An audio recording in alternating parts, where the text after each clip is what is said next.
बिस्मिल्लाहिर्रहमानिर्रहीम। अस्सलाम वालेकुम। नाज़रीन, इमरान खान ने विक्ट्री स्पीच तो नहीं की, और वो क्यों नहीं की वो भी आपको अंदाज़ा हो जाएगा। लेकिन एक बड़ी तूफ़ानी किस्म की और बड़ी गज़बनाक किस्म की प्रेस कॉन्फ्रेंस की। इससे पहले ये बताया गया था कि वो कौम से खिताब करेंगे। पता नहीं कौम से खिताब का इसको इतना ज़्यादा शौक़ क्यों है। हर रोज़ ये 3-3 प्रेस कॉन्फ्रेंसें करता है, फंक्शन करता है, यानी टीवी पर इसका चेहरा हर वक्त रहना चाहिए, ये इसकी कमज़ोरी है। तो बहरहाल ये जो प्रेस कॉन्फ्रेंस थी उसमें वो धमकियां और गैज़ो गज़ब के साथ हुकूमत और इस्टेब्लिशमेंट का जिक्र, मसलन ये कहा कि मैंने बहुत मरतबा इनको समझाया कि इलेक्शन करा दो, इस ख्याल से कि शायद किसी को अकल आ जाए और वो इलेक्शन करा दे। तो लेकिन इन्होंने इलेक्शन की कॉल नहीं दी, और अब मैं ज़्यादा इंतज़ार नहीं करूँगा और कॉल इसी महीने की किसी तारीख को मार्च करने की मैं कॉल दे दूंगा, और अब ज़्यादा देर नहीं है। तो ये मेरी आखिरी वार्निंग है।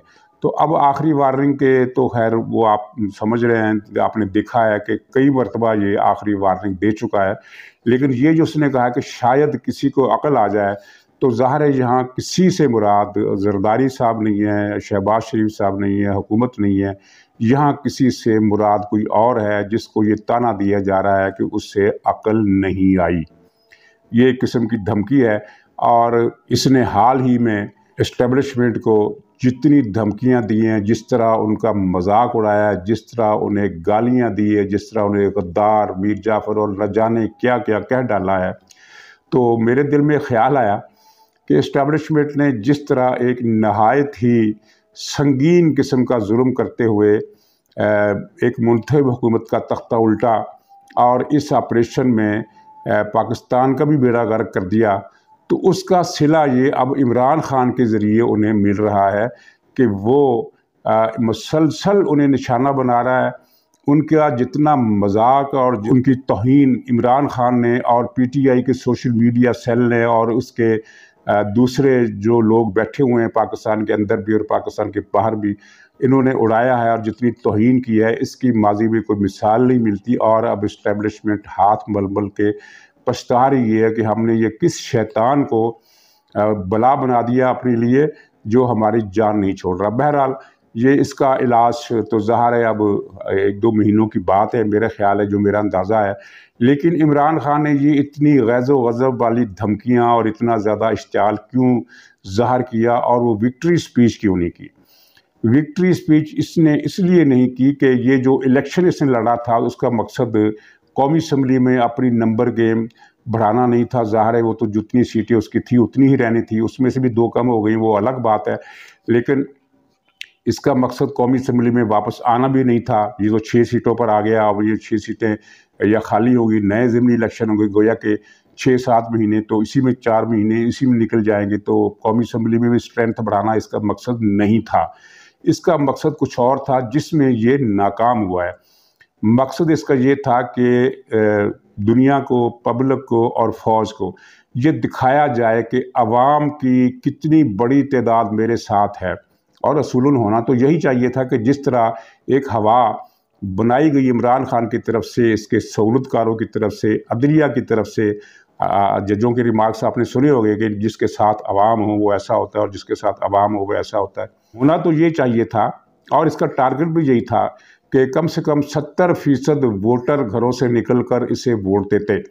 लेकिन आपने देखा कि हुआ क्या, जितने भी 11 सीटों पर इलेक्शन हुए, मजमूई टर्न आउट जो था वो 30% वोटरों का था। यानी 30% वोटर घरों से निकले, और उनमें से तकरीबन आधे से कुछ ज़्यादा इमरान खान को मिले, और आधे से कुछ कम या आधे मुस्लिम लीग को मिले, पीपल्स पार्टी को मिले, JUI को मिले, ANP को मिले।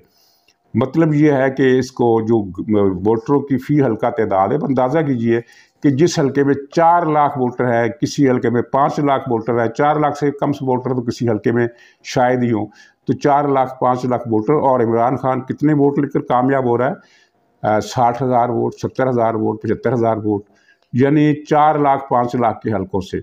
अपोजिशन जो इसके इमरान खान की अपोजिशन है उनको कम वोट मिले, लेकिन हम उसको इसलिए बहस नहीं कर रहे कि उन्होंने तो किसी लॉन्ग मार्च के लिए अवाम का समुंदर और अवाम का तूफ़ान लाने की बात नहीं की थी, ना वो कर सकते थे। लेकिन इसने कहा था कि अवाम निकलेंगे, अवाम निकलेंगे, और अवाम इतनी बड़ी तादाद में निकलेंगे, समुंदर निकलेगा अवाम का। तो समुंदर ये निकला कि 15, 16, 17% वोट कुल वोटरों के इमरान खान को मिले। यानी जो इमरान खान जिन पर तकिया किया हुआ था वो निकले ही नहीं। ये जो जीत गया है, ठीक है, ये जीत को जीत ही मानना चाहिए इमरान खान ने बिलाशुबा। लेकिन इसमें ये बात क्यों भुला दी जाती है कि इमरान खान की पीटीआई की कौमी असम्बली में जो 8 सीटें थी वो कम होकर अब 6 रह गई हैं, 2 पर वो हारा है। और अपोजिशन ने, इमरान खान की अपोजिशन ने 2 सीटें इजाफी ली हैं जो उसके पास नहीं थी, उन्होंने 2 सीटें ले ली हैं।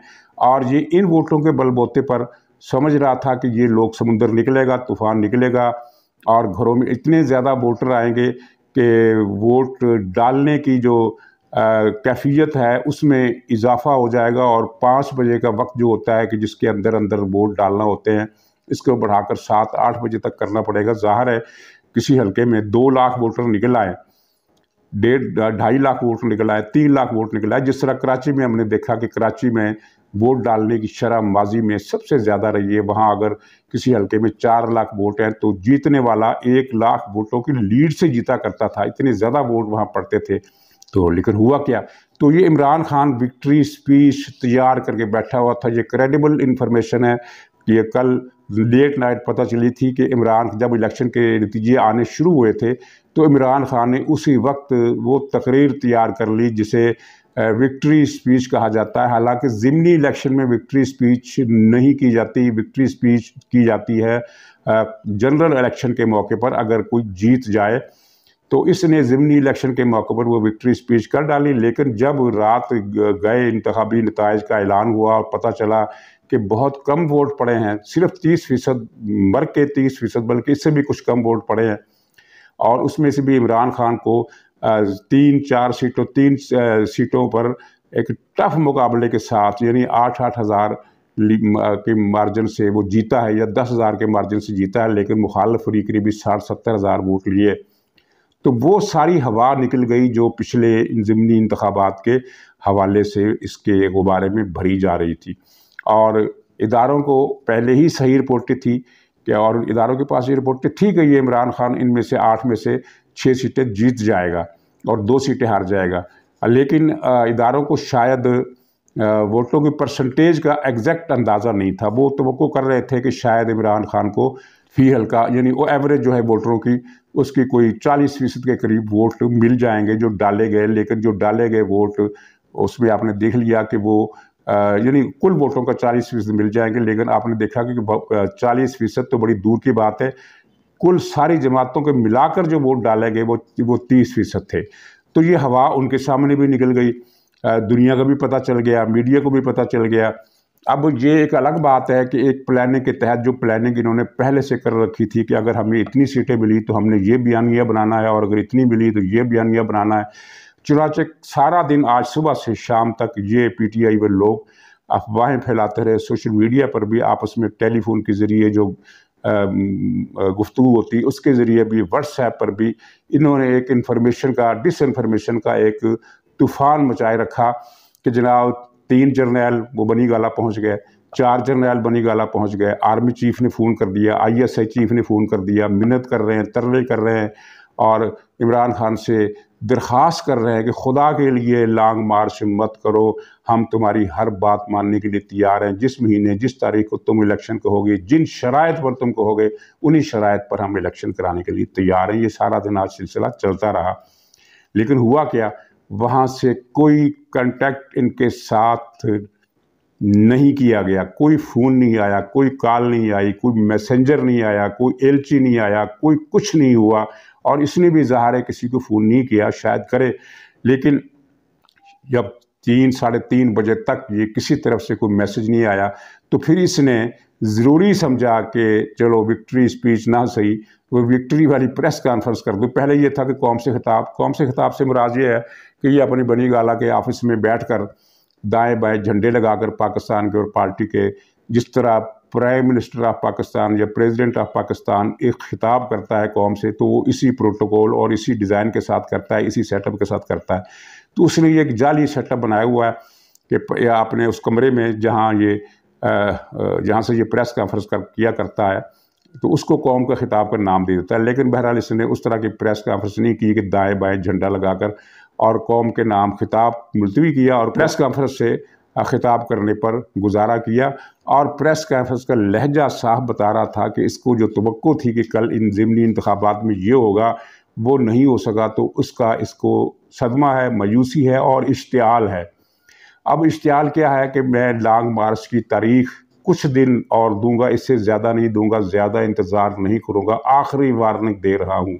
मतलब ये है कि कम से कम 4-5 दिन के लिए इसने जो अपनी डेडलाइन है आगे बढ़ा दी है कम से कम, वरना शेख रशीद इससे पहले इतला दे चुका है और पीटीआई के लोग दे चुके थे कि ये ज़िमनी इलेक्शन में कामयाबी के फ़ौरन बाद लॉन्ग मार्च का ऐलान करेगा। और यही नहीं, आज प्रेस कॉन्फ्रेंस से कुछ थोड़ी देर पहले, कोई 1 घंटा पहले या 1.5 घंटा पहले, जो इनका सेनेटर है फैसल जावेद, उसने एक ट्वीट किया और उसने कहा कि इमरान खान आज वो ऐलान करने वाले हैं जो बहुत अहम है और आज शाम 4 बजे कौम से खिताब करेंगे और उसमें वो बहुत अहम ऐलान आज वो कर देंगे। मतलब अल्फाज से ये वाज़ेह था कि इस प्रेस कॉन्फ्रेंस में वो लॉन्ग मार्च की तारीख अनाउंस करेगा, लेकिन मौसूफ हस्ब मामूल दौड़ गया और ये कहा कि मैं आखिरी वारंट दे रहा हूँ और 3-4 दिन के अंदर अंदर मेरे मुतालबात तस्लीम किए जाएं, वरना मैं फिर तारीख का ऐलान कर दूंगा।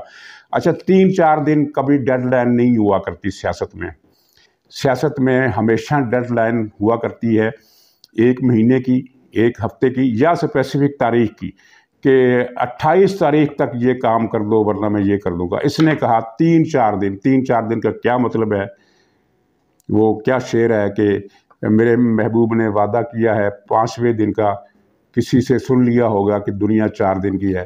तो ये 3-4 दिन वाला तमाशा भी खूब है। इससे इसकी मायूसी, इश्तियाल और नाकामी के जो इम्पैक्ट इस पर हुआ है उसका अक्स हमने इस प्रेस कॉन्फ्रेंस में देख लिया। तो ये जो गेम इमरान खान ने की थी, जुआ खेला था। जुआ क्या खेला था कि मैं हर सीट से इलेक्शन लड़ूंगा ताकि अवाम टूट कर घरों से निकले।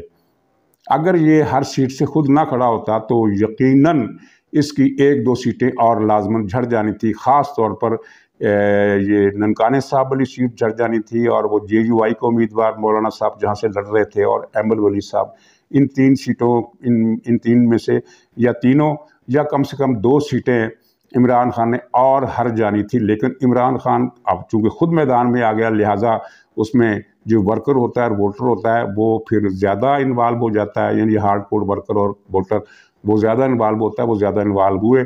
लेकिन ज़्यादा इन्वॉल्व होने के बाद भी ये सूरत हाल थी कि 30% से ज़्यादा वोट कास्ट करने की जो शरह थी वो आगे नहीं बढ़ सकी। अगर ये खुद ना आता तो कितने वोट पड़ते आप अंदाज़ा कर सकते हैं और कितनी सीटें ये और हारता ये भी आप अंदाज़ा कर सकते हैं। तो लोगों ने तो खैर बहरहाल मजाक बना लिया है कि अगला इलेक्शन भी इसी तरह जीतने की कोशिश करेगा कि तमाम जितने भी हल्के हैं, पता नहीं 300 हल्के कितने हैं, 250 के करीब हल्के हैं, तो उन हल्कों से तमाम की तमाम से हल्कों से ये खुद अकेला खड़ा होगा।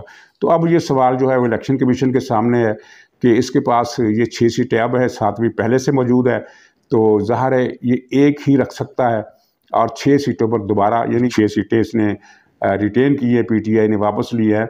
इनमें से ये 6 की 6 खाली होंगी और 6 की 6 पर दोबारा इलेक्शन होगा और ये हलफ उठाने का इसका कोई इरादा नहीं है, खुद फैसला नहीं किया। लेकिन PTI के अंदर से कोशिशें की जा रही हैं हाई अदालतों से रब्ता करके और अदालतें इनकी इत्तेहादी हैं। इमरान खान के पास 2 हथियार हैं जिनकी वजह से ये हर सूरत हाल से बचा हुआ है, वरना इस पर जो गद्दारी के मुकदमे बनते थे, कानून शिकनी के जो मुकदमे बनते थे, फॉरेन फंडिंग के, करप्शन के, हर तरह के, वो उनमें ये कभी का टांगा जा चुका होता है। लेकिन चूंकि इसके 2 बाजू हैं, एक अदलिया इसका बाजू है और दूसरा सोशल मीडिया। सोशल मीडिया को मैं वो अहमियत नहीं देता जो बहुत सारे लोग देते हैं। सोशल मीडिया के बल पर इलेक्शन नहीं जीते जा सकते। एक शोर मचाया जा सकता है, लोगों को कंफ्यूज किया जा सकता है, एक शोर क़यामत बर्पा करके वो क्या कहते हैं, कानों के पर्दे फाड़ देना, ये अमल किया जा सकता है। लेकिन इलेक्शन नहीं जीते जा सकते। इलेक्शन जीतने के लिए कुछ और सहारे भी चाहिए और वो सहारे इसको मुयस्सर हैं। इन इदारों के अंदर से अब भी इसकी हमायत की जा रही है, अगरचे उसका वॉल्यूम जो है, उस हमायत का, उसकी जो स्ट्रेंथ है वो पहले से कम है, लेकिन की जा रही है। ज़्यादा इशारा में नहीं देता। आप समझ रहे हैं कि कौन आदमी है जो अब भी इसके लिए एक्टिव है। बल्कि एक्टिविटी तो कुछ इस तरह की भी होती रही कि बगावत हो जाए फ़ौज के अंदर से, वो नहीं हो सकी और वो हो भी नहीं सकती। लेकिन अदलिया इसके साथ है जो इसको हर केस से बचा लेती है। ज़मानत ये मांगता है और ज़मानत मिल जाती है। अब देखें, इसकी पार्टी के लोगों ने कहा कि जनाब हमें पुलिस कह रही है कि आप पुरअमन रहें, तो उनको रोक दिया गया।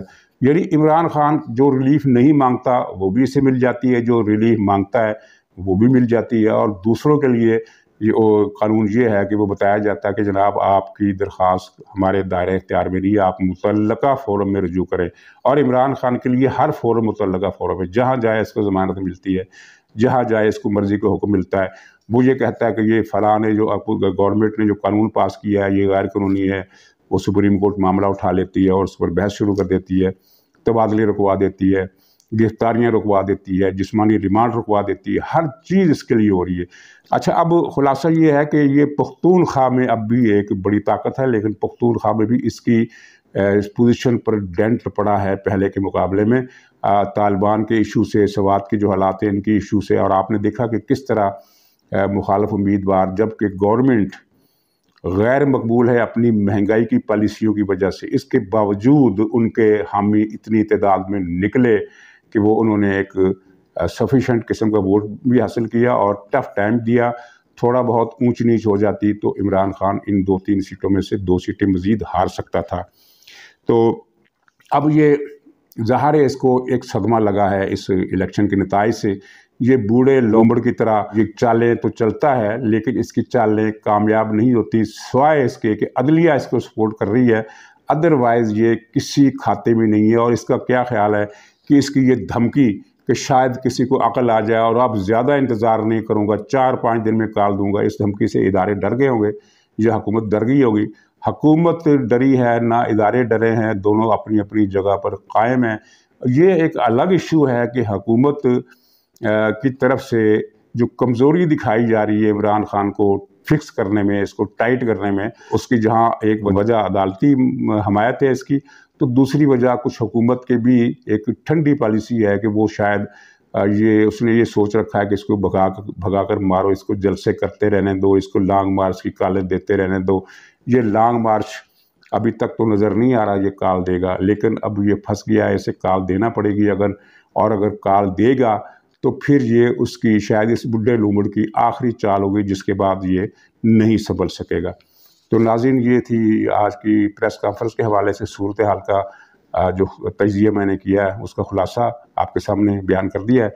इंशाअल्लाह अगले व्लॉग में फिर मुलाकात होगी, तब तक के लिए खुदा हाफिज़।